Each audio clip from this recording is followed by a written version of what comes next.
बिस्मिल्लाहिर्रहमानिर्रहीम। अस्सलाम वालेकुम स्टूडेंट्स। आज हम इक्वल वेक्टर्स के बारे में पढ़ने जा रहे हैं। तो इक्वल वेक्टर्स की डिफ़ाइन हम कुछ यूँ करेंगे कि two such vectors a and b are said to be equal if they have the same magnitude and direction.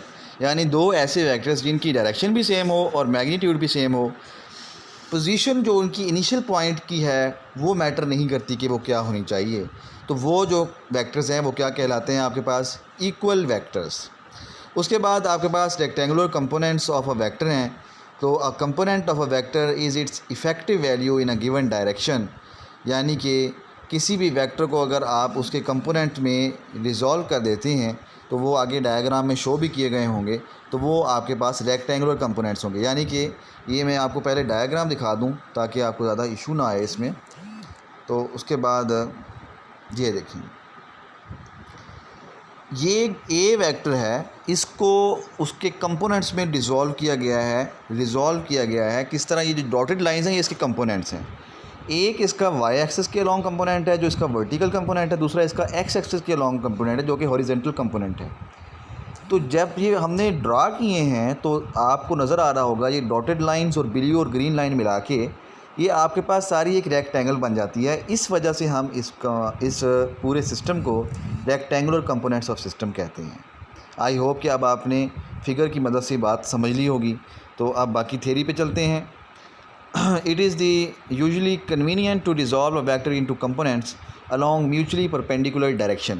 यानी कहता है कि मुनासिब यही होता है कि आप एक वेक्टर को परपेंडिकुलर डायरेक्शन में रिज़ॉल्व कर दें उसको।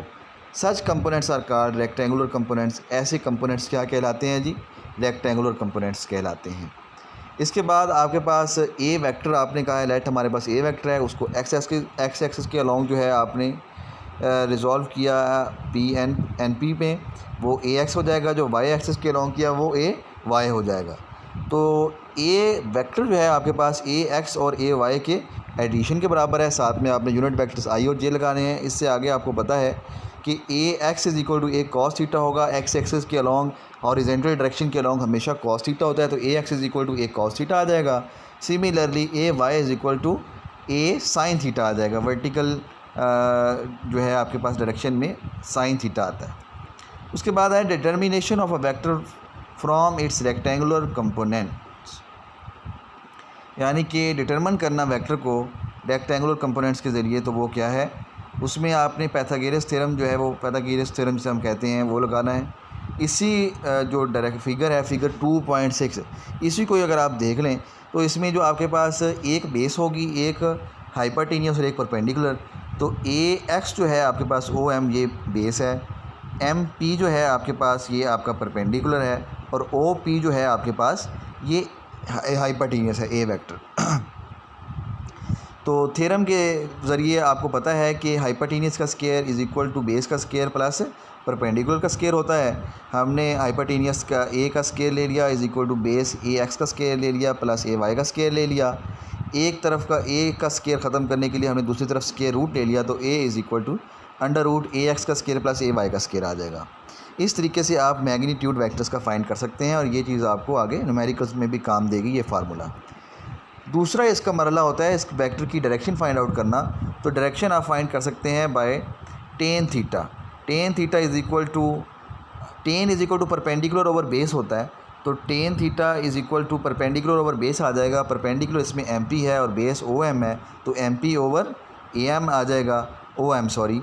तो एम पी आपका ए वाई है और ओ एम ए एक्स है, तो ए y over a x. Ten दूसरी तरफ अगर आप इक्वालिटी की दूसरी तरफ ले जाएं तो एक तरफ टेन है, दूसरी तरफ जाएगा तो टेन इन्वर्स हो जाएगा। तो एंगल आपके पास theta is equal to tan inverse a y over a x आ जाएगा। So by using this method you can also find out the angle of the vectors. तो theta is equal to tan inverse a y over a x आ जाएगा। आखिरी आज की बेटे हमने जो डिफ़ाइन पढ़नी है वो है पोजीशन वेक्टर की। कोई भी चीज़, कोई भी ऑब्जेक्ट जो किसी जगह पे पड़ा है आपके पास, वो आप पोजीशन वेक्टर के ज़रिए जो है वो फाइंड आउट कर सकते हैं। किस तरह? आपने इसको डिफ़ाइन कुछ इस तरह से करना है कि vector which is used to describe the location of an object with respect to its origin. यानी ओरिजिन के मुताबिक, ओरिजिन के हिसाब से अगर किसी भी ऑब्जेक्ट की आप पोजीशन फाइंड करते हैं और जिस वेक्टर के ज़रिए आप फाइंड आउट कर रहे होते हैं वो पोजीशन, उस वेक्टर को कहते हैं हम position vector. A vector which is used to obtain the location of an object with respect to its origin is known as position vector. It is denoted by P। इसके जो है आपके पास origin है O है और points आपके पास point A भी है। तो इसी तरह बिल्कुल आपने वो मैग्नीट्यूड जिस तरह फाइंड आउट किया था R is equal to A I unit vector plus B J unit vector, उसका स्केयर लेंगे तो R is equal to square root A square plus B square आ जाएगा।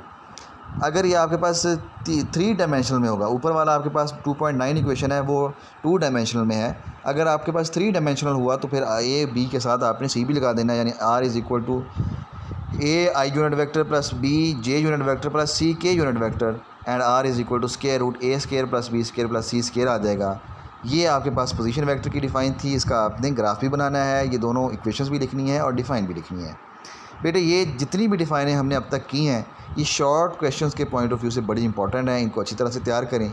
नेक्स्ट कल इंशाल्लाह हम लॉन्ग क्वेश्चन एक पढ़ेंगे, वो पेपर पॉइंट ऑफ व्यू के हिसाब से बहुत इंपॉर्टेंट है। इस चैप्टर के टोटल 3 से 4 लॉन्ग क्वेश्चन हैं जिनमें से एक वो है। तो इंशाल्लाह उम्मीद करता हूँ कि आप जो है वो इसमें इस लेक्चर को अच्छी तरह से तैयार करके इसको अच्छा रिस्पॉन्ड करेंगे जी। तो अपने नोट्स तैयार करें और वो हस्बे मामूल मुझे सेंड करते रहें। अगर कोई किसी किस्म की गलती होगी तो बिलाशुबा मैं उसमें करेक्शन कर दूँगा। Thank you very much. अल्लाह हाफ़िज़।